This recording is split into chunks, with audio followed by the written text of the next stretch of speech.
भले ही भारत की आज़ादी को लेकर गांधी जी पर गीत लिखे गए हों, दे दी हमें आज़ादी बिना खड़ग बिना ढाल, साबरमती के संत तूने कर दिया कमाल। लेकिन इसका अर्थ ये नहीं है कि बिना रक्त की एक बूंद बहाए, बिना कोई बलिदान दिए, केवल अहिंसात्मक आंदोलन मात्र से भारत को आज़ादी दिला दी। बल्कि देखा जाए तो लाखों क्रांतिकारियों के प्राणों के बलिदान का परिणाम भारत की स्वतंत्रता है। आज हम एक ऐसी ही बलिदानी वीरांगना का किस्सा लेकर आए हैं, जिसके रक्त की बूंद बूंद में स्वतंत्रता की चिंगारी थी और अथाह जज्बा था। देश की स्वतंत्रता के लिए अपने हाथों विधवा बनी, अपने हाथों अपना सुहाग उजाड़ दिया, सिर्फ और सिर्फ भारत माता की गुलामी की बेड़ियां तोड़ने के लिए। आज़ादी के इतिहास को कुरेदने से पता चलता है कि गुलामी काल में जिन्होंने अपने पेट और अपने स्वार्थ की चिंता से दूर अंग्रेजों से स्वतंत्रता की लड़ाई लड़ते हुए अपने प्राण दे दिए, उनको भुला दिया गया।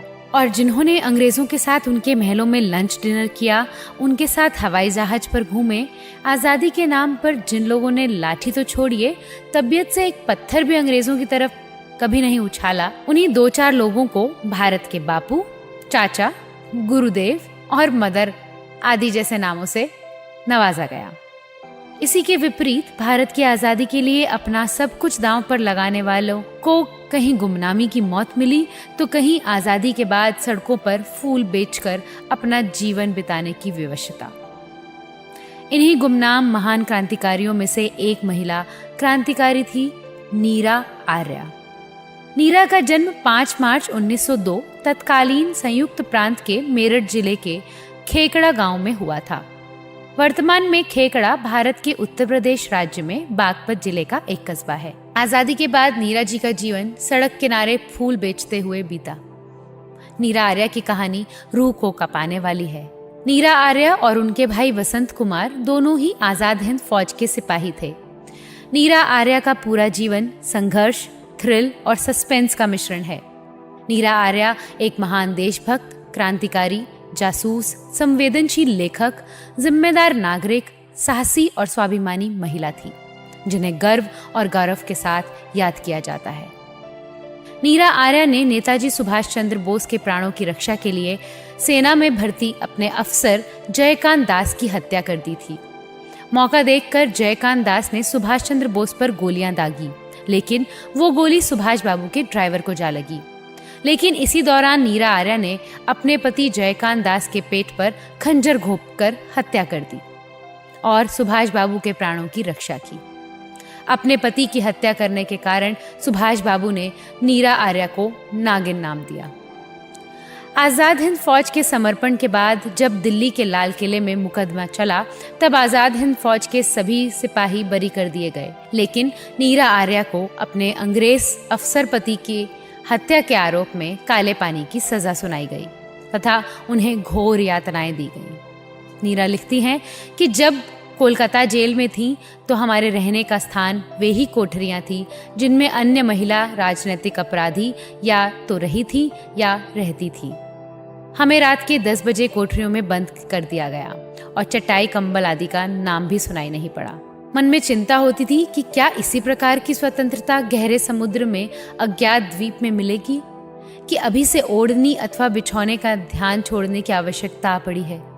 जैसे तैसे जमीन पर ही लोट लगाई और नींद भी आ गई। लगभग 12 बजे एक पहरेदार 2 कंबल लेकर आया और बिना बोले चाले ही ऊपर फेंक कर चला गया। कंबलों का गिरना और नींद का टूटना भी एक साथ ही हुआ।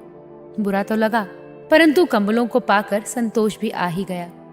अब केवल वही एक लोहे के बंधन का कष्ट और रह रहकर भारत माता से जुदा होने का ध्यान साथ में था। सूरज निकलते ही मुझको खिचड़ी मिली और लुहार भी आ गया।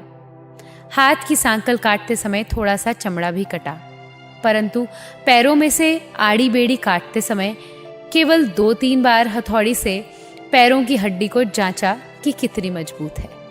मैंने एक बार दुखी होकर कह ही दिया, क्या अंधा है जो पैर में मारता है?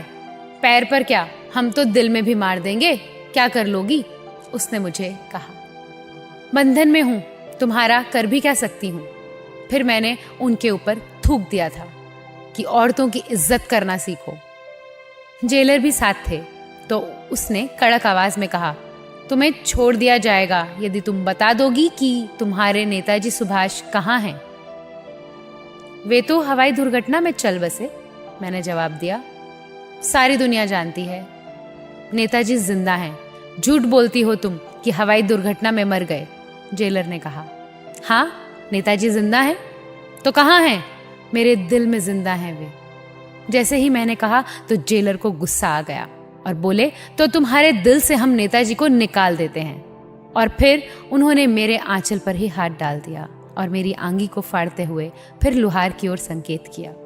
लुहार ने एक बड़ा सा जंबूड़ औजार, जैसा फुलवारी में इधर उधर बड़ी हुई पत्तियां काटने के काम आता है, उस रिपर को उठा लिया और मेरे दाएं उरेस को उसमें दबाकर काटने चला। लेकिन उसमें धार नहीं थी, ठूंठा था और ओरोजों को दबाकर असहनीय पीड़ा देते हुए दूसरी तरफ से जेलर ने मेरी गर्दन पकड़ते हुए कहा, अगर फिर जबान लड़ाई तो तुम्हारे ये दोनों गुब्बारे छाती से अलग कर दिए जाएंगे।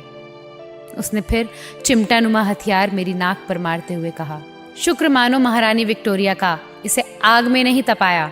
आग से तपाया होता तो तुम्हारे दोनों उभार बुरी तरह उखड़ जाते। नीरा आर्य की कहानी पढ़कर जितना भी कोशिश कर लो, आंखों में आंसू टपक ही पड़ते हैं, रूह कांप जाती है। ऐसी कहानियाँ हमें बताती हैं कि हमारी माताओं बहनों ने अपना सब कुछ इस राष्ट्र के लिए न्यौछावर कर दिया था, जिनका नाम आज भी गुमनामी के अंधेरे में जिंदगी जी रहा है। और लोग गीत गा रहे हैं, दे दी हमें आज़ादी बिना खड़ग बिना ढाल, साबरमती के संत तूने कर दिया कमाल।